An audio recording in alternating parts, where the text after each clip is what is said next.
ಈ ಪಕ್ಷದ ಎಲ್ಲ ನಿಷ್ಠಾವಂತ ಕಾರ್ಯಕರ್ತ ಬಂಧುಗಳು, ಜೊತೆಯಲ್ಲಿ ಸರಗೂರು ತಾಲೂಕು ಕೂಡ ಸೇರಿದಂತೆ ಅನೇಕ ಜನ ಮುಖಂಡರುಗಳ ಸಹಕಾರದಿಂದ ಬಹಳ ದಿನಗಳಿಂದ ನಡಿಬೇಕಾದಂತ ಜನರೊಂದಿಗೆ ಜನತಾದಳ ಕಾರ್ಯಕ್ರಮ ಇವತ್ತು ಕೋಟೆ ನಾಡಿಗೆ ಬಂದು ತಲುಪಿದೆ. ಕೃಷ್ಣ ನಾಯಕರು ಪ್ರಾಸ್ತಾವಿಕವಾಗಿ ಈಗಾಗಲೇ ಸುದೀರ್ಘವಾಗಿ ಅನೇಕ ವಿಚಾರಗಳನ್ನ ನಿಮ್ಮ ಮುಂದೆ ಪ್ರಸ್ತಾವನೆಯನ್ನ ಇಟ್ಟಿದ್ದಾರೆ. ಇವತ್ತಿನ ಈ ಕಾರ್ಯಕ್ರಮಕ್ಕೆ ಪಕ್ಷದ ಕಾರ್ಯಕರ್ತರು, ಮುಖಂಡರು ಅಷ್ಟೇ ಅಲ್ಲದಿರ ಮಾಧ್ಯಮದ ಮಿತ್ರರು ಕೂಡ ಆಗಮಿಸಿದ್ದಾರೆ. ಜೊತೆಯಲ್ಲಿ ಬಹುಮುಖ್ಯವಾಗಿ ಈ ಕ್ಷೇತ್ರದ ಎಲ್ಲ ತಂದೆ ತಾಯಂದಿರುಗಳು, ಅಣ್ಣ ತಮ್ಮಂದರು, ಅಕ್ಕ ತಂಗಿಯರು HD ಕೋಟೆಗೂ ಹಾಗೂ ಸನ್ಮಾನ್ಯ ದೇವೇಗೌಡರು ಸಾಹೇಬರ ಕುಟುಂಬಕ್ಕೂ ಒಂದು ಭಾವನಾತ್ಮಕ ಮತ್ತೆ ಒಂದು ಅವಿನಾಭಾವ ಸಂಬಂಧ ಅಂದ್ರೆ ಬಹುಶಃ ತಪ್ಪಾಗ್ಲಿಕ್ಕಿಲ್ಲ. HD ಕೋಟೆ ವಿಧಾನಸಭಾ ಕ್ಷೇತ್ರವನ್ನ ಒಂದು ಮತಕ್ಷೇತ್ರ ಅಂತಕ್ಕಂಥದ್ದಷ್ಟೇ ದೇವೇಗೌಡರ ಕುಟುಂಬ ಪರಿಗಣಿಸಿಲ್ಲ. ಅದೇ ರೀತಿ ಕ್ಷೇತ್ರದ ಜನತೆಯೂ ಕೂಡ ಜಿಲ್ಲೆಯ ನಾಯಕರು ಮಾತನಾಡಬೇಕಾದಂತ ಸಂದರ್ಭದಲ್ಲಿ 89ರ ಇಸ್ವಿಯಲ್ಲಿ ಆ ಒಂದು ಜನತಾದಳ ಪಕ್ಷದ ಒಂದು ವಿಧಾನಸಭಾ ಸಾರ್ವತ್ರಿಕ ಚುನಾವಣೆಯ ಸಂದರ್ಭದಲ್ಲಿ ಬಂದಂತ ಒಂದು ಫಲಿತಾಂಶವನ್ನ ಮತ್ತೊಮ್ಮೆ ಜಿಲ್ಲೆಯ ಎಲ್ಲ ನಾಯಕರುಗಳು ಮೆಲುಕಾಗ್ತಾ ಇರ್ತಕ್ಕಂಥದನ್ನ ಬಹುಶಃ ನಾವು ನೋಡುದು ವೇದಿಕೆ ಮೂಲಕ. ಅವತ್ತು ಜನತಾದಳ ಪಕ್ಷಕ್ಕೆ ಕೇವಲ 2 ಸ್ಥಾನಗಳು ಇಡೀ ರಾಜ್ಯದಲ್ಲಿ ಪಡೆದಂತ ಸಂದರ್ಭದಲ್ಲಿ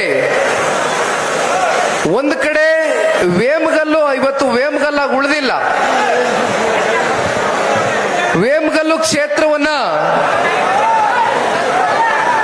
ಜನತಾದಳ ಪಕ್ಷಕ್ಕೆ ಆಶೀರ್ವಾದವನ್ನು ಮಾಡಿದಂಥದ್ದನ್ನ ನೋಡಿದ್ವಿ. ಜೊತೆಯಲ್ಲಿ HD ಕೋಟೆ ವಿಧಾನಸಭಾ ಕ್ಷೇತ್ರದ ಪ್ರಬುದ್ಧ ಮತದಾರ ತಂದೆ ತಾಯಂದಿರುಗಳು ಅವತ್ತು ಆಶೀರ್ವಾದವನ್ನ ಮಾಡಿದಂಥದ್ದು ಬಹುಶಃ ಇಂದಿಗೂ ಕೂಡ ಒಂದು ಐತಿಹಾಸಿಕವಾದಂತ ಒಂದು ಕ್ಷಣ ಅಂತಕ್ಕಂಥದ್ದು ಈ ಸಂದರ್ಭದಲ್ಲಿ ನಾನು ಮರಿಲಿಕ್ಕೆ ಸಾಧ್ಯ ಇಲ್ಲ. ಆ ರೀತಿ ಯಾರೇ ಪಕ್ಷದಲ್ಲಿ ಬಂದು ಹೋದ್ರೂ ಕೂಡ ಪಕ್ಷವನ್ನ ಪ್ರೀತಿಸ್ತಕ್ಕಂಥ ವರ್ಗ, ಸನ್ಮಾನ್ಯ ದೇವೇಗೌಡರು ಸಾಹೇಬ್ರನ್ನ ಆರಾಧಿಸ್ತಕ್ಕಂಥ ವರ್ಗ, ಸನ್ಮಾನ್ಯ ಕುಮಾರಣ್ಣ ಅವರ ನಾಯಕತ್ವವನ್ನ ಮೆಚ್ಚಿರ್ತಕ್ಕಂಥ ಒಂದು ವರ್ಗ ಇಡೀ ರಾಜ್ಯದಲ್ಲಿ ಯಾವುದಾದ್ರೂ ಇದ್ರೆ ಅದು ಮೊದಲನೇ ಸ್ಥಾನ HD ಕೋಟೆ ವಿಧಾನಸಭಾ ಕ್ಷೇತ್ರದ ಎಲ್ಲ ನಮ್ಮ ತಂದೆ ತಾಯಂದಿರುಗಳಿಗೆ ಈ ಸಂದರ್ಭದಲ್ಲಿ ಸೇರ್ಬೇಕು ಅಂತಕ್ಕಂಥದ್ದು ಈ ಸಂದರ್ಭದಲ್ಲಿ ನಾನು ಈ ಪಕ್ಷದ ಒಬ್ಬ ನಿಷ್ಠಾವಂತ ಕಾರ್ಯಕರ್ತನಾಗಿ ತಿಳಿಸ್ಲಿಕ್ಕೆ ಬಯಸ್ತೇನೆ. ಕಳೆದ ಸಾರ್ವತ್ರಿಕ ಚುನಾವಣೆಯಲ್ಲಿ ಕೃಷ್ಣ ನಾಯಕರು ಜನತಾದಳ ಪಕ್ಷದಿಂದ ಚುನಾವಣೆಯನ್ನ ಸ್ಪರ್ಧೆ ಮಾಡಬೇಕಾಗಿತ್ತು. ಆದ್ರೆ ಅವತ್ತಿನ ರಾಜಕಾರಣದ ಕೆಲವೊಂದಷ್ಟು ಆ ಸನ್ನಿವೇಶಗಳು ನಮ್ಮ ಕಣ್ಣು ಮುಂದೆ ಒಂದಷ್ಟು ಬದಲಾದ ಅವತ್ತಿನ ಕಾಲಘಟ್ಟದಲ್ಲಿ ತಗೊಂಡಂತ ಕೆಲವೊಂದಷ್ಟು ನಿರ್ಣಯಗಳೇನಿತ್ತು, ಕೃಷ್ಣ ನಾಯಕರು ಕಳೆದ ಸಾರ್ವತ್ರಿಕ 23ರ ಚುನಾವಣೆಯಲ್ಲಿ ಜನತಾದಳ ಪಕ್ಷದಿಂದ ಅಭ್ಯರ್ಥಿಗಳಾಗಿದ್ರೆ ಬಹುಶಃ ಇವತ್ತು ನಿಮ್ ಕಣ್ಣು ಮುಂದೆ ನಿಮ್ಮೆಲ್ಲರ ಆಶೀರ್ವಾದದಿಂದ ಅವರು ಶಾಸಕರಾಗ್ತಾ ಇದ್ರೇನೋ. ಆದ್ರೆ ನಾನು ಕೃಷ್ಣ ನಾಯಕರಿಗೆ ಯಾವಾಗ್ಲೂ ಒಂದು ಮಾತು ಹೇಳ್ತಾ ಇರ್ತೇನೆ. ಈಗಾಗಲೇ ಅವರು ಕೋಟೆಗೆ ಕಾಲಿಟ್ಟು ಸರಿಸುಮಾರು 10 ವರ್ಷ ಕಳೆದಿದೆ. ಈ 10 ವರ್ಷದಲ್ಲಿ ಅಧಿಕಾರ ಇಲ್ಲದೆ ಹೋದ್ರೂ ಕೂಡ ಕ್ಷೇತ್ರದ ಜನತೆಯ ಸಮಸ್ಯೆಯನ್ನ ಅರ್ಥಕೊಂಡು ನಿಮ್ಮೆಲ್ಲರ ಜೊತೆಯಲ್ಲಿ ಲವಲವಿಕೆಯಿಂದ ನಿಮ್ಮ ಕಷ್ಟ ಸುಖಗಳಲ್ಲಿ ನಾನು ಕೂಡ ಒಬ್ಬ ಪಾಲ್ದಾರನಾಗಿ ನಿಮ್ಮ ಕುಟುಂಬದ ಒಬ್ಬ ಸದಸ್ಯನಾಗಿ ಇರಬೇಕು ಅಂತಕ್ಕಂಥ ಅಚಲವಾದಂತ ಒಂದು ತೀರ್ಮಾನವನ್ನು ತೆಗೆದುಕೊಂಡು ಒಂದು ಸಂಕಲ್ಪವನ್ನು ತೊಟ್ಟಿ ಇವತ್ತು ಅವ್ರು ಮಾತಾಡಬೇಕಾದ್ರೆ ಹೇಳ್ತಾ ಇದ್ರು, ಜನತಾದಳ ಪಕ್ಷದಲ್ಲಿ ಇವತ್ತು ವೇದಿಕೆ ಮುಂಭಾಗದಲ್ಲಿ, ವೇದಿಕೆ ಮೇಲೆ, ಇನ್ನು ಹಳ್ಳಿಗಳಲ್ಲಿ ಸಾಕಷ್ಟು ಜನ ಈ ಪಕ್ಷವನ್ನ ಬೆಳೆಸಿರ್ತಕ್ಕಂಥವ್ರು, ಉಳಿಸಿರ್ತಕ್ಕಂಥವ್ರು, ಹರಿಸಿರ್ತಕ್ಕಂಥ ಸಹಸ್ರಾರು ಸಂಖ್ಯೆಯ ಅಭಿಮಾನಿಗಳಿದ್ದಾರೆ. ಅವ್ರು ಯಾರನ್ನು ಕೂಡ ನಡುಬೀದಿಯಲ್ಲಿ ಕೈ ಬಿಟ್ಟು ಹೋಗ್ತಕ್ಕಂಥ ಪ್ರಶ್ನೆ ಇಲ್ಲ.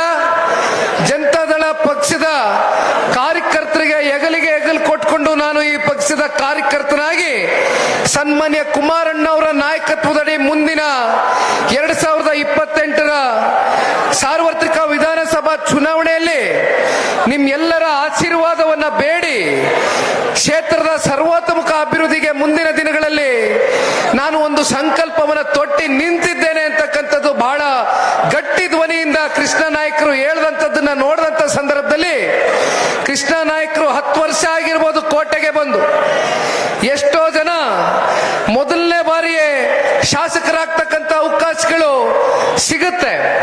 ಆದ್ರೆ ಮೊದಲನೇ ಬಾರಿನೇ ಶಾಸಕರಾಗ್ತಕ್ಕಂಥ ಅವಕಾಶಗಳು ಸಿಕ್ತಂತ ಸಂದರ್ಭದಲ್ಲಿ ಸಾಕಷ್ಟು ಇತಿಹಾಸವನ್ನ ನಾವು ತೆಗೆದು ನೋಡಿದಂತ ಸಂದರ್ಭದಲ್ಲಿ, ಮೆಲುಕಾಕ್ತಂತ ಸಂದರ್ಭದಲ್ಲಿ ಬಹಳ ಜನ ಎಡವಿರ್ತಕ್ಕಂಥದ್ದನ್ನ ನಾವು ನೋಡಿದ್ದೇವೆ.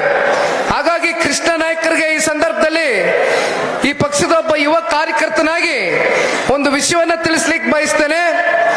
ಎಷ್ಟು ಪರೀಕ್ಷೆಗಳನ್ನ ಆ ಭಗವಂತ ಇರ್ಬೋದು ಅಥವಾ ಕ್ಷೇತ್ರದ ಜನತೆ ಇರ್ಬೋದು, ರಾಜ್ಯದ ಜನತೆ ನಮ್ಮನ್ನ ಎಷ್ಟು ಪರೀಕ್ಷೆಗೆ ದೂಡ್ತಾರೋ ಅಷ್ಟು ಬಹುಶಃ ಕಲ್ಲು ಶಿಲೆ ಆಗ್ತಕ್ಕಂಥದ್ದಕ್ಕೆ ಬಹುಶಃ ಮುಂದಿನ ದಿನಗಳಲ್ಲಿ ಆ ತಾಯಿ ಚಾಮುಂಡೇಶ್ವರಿಯ ಒಂದು ನಿರ್ಧಾರ, ಕೃಷ್ಣ ನಾಯಕರು ಇಂಥ ಒಂದು ಸರ್ಕಾರದಲ್ಲಿ ಶಾಸಕರಾಗೋದಕ್ಕಿಂತನೂ ಮುಂದೊಂದು ದಿನ NDA ಮಿತ್ರಕೂಟದ ಸರ್ಕಾರದಲ್ಲಿ ವಿಧಾನಸಭಾ ಮೆಟ್ಲತ್ತಬೇಕೇನೋ ಅಂತಕ್ಕಂಥದ್ದು ಅವ್ರ ಹಣೆನಲ್ಲಿ ಆ ತಾಯಿ ಚಾಮುಂಡೇಶ್ವರಿ ಕ್ಷೇತ್ರದ ಎಲ್ಲ ತಂದೆ ತಾಯಂದ್ರುಗಳು ತಾವೆಲ್ಲರೂ ನಿರ್ಧಾರ ಮಾಡಿದ್ದೀರಾ ಅಂತಕ್ಕಂಥದನ್ನ ಈ ಸಂದರ್ಭದಲ್ಲಿ ಪಕ್ಷದ ಕಾರ್ಯಕರ್ತನಾಗಿ ನಾನು ಒಂದು ನಂಬಿಕೆಯನ್ನ ಇಟ್ಕೊಂಡಿದ್ದೇನೆ.